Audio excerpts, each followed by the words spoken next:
sarap pakinggan, gandang pakinggan, pero yung pumapalakpak dito, may gawa nito. Di ba? Speech, speech, speech, words, words, words. Applause.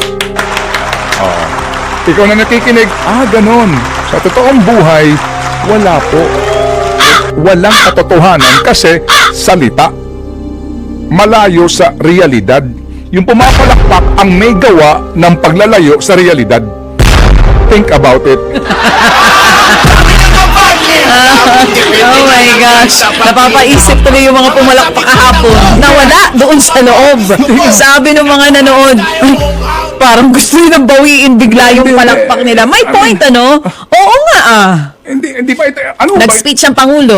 Oh. Ito hawak ko ito. This is part of the national budget. Ang haba ng listahan dito eh. So kung totoong ito'y iyong prioridad, ba't mo naman doon inilagay sa unprogrammed? Yung pong mga isiningit na 176 billion na wala naman sa programa ay nandoon sa programmed.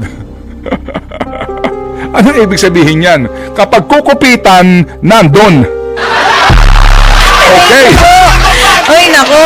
Ang tanong nga natin dito is, alright, pondo. May pondo. Ganon. Nasaan nakalagay yan sa ating pambansang budget?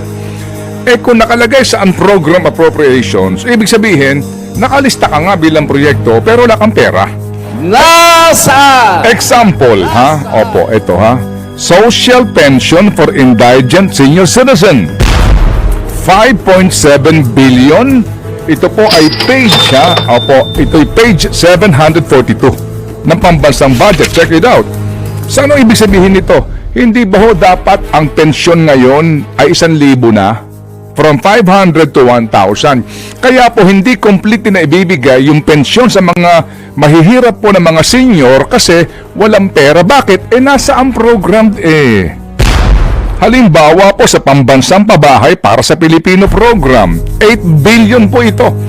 May pera ho sila ngayon. Pero ano sabi ng sekretary, yung may-ari ng San Jose Builders, na sekretary po ng housing, kulang pa rin sila sa pera. Kaya hindi nila maaari ma-accomplish yung target nila na dami ng pabahay. Bakit? Ang program 8 billion. Ano pa ho nandito? Mahaba-haba ito. Mga kapatid, na binabanggit ko nga na listahan, pati nga yung tulong para doon po sa sektor ng fisheries. Fisheries Infrastructure Development Program. Ito po iyon Kaya nga po, maaaring sabihin natin, sarap pakinggan, gandang pakinggan, pero yung pumapalakpak dito, may gawa nito.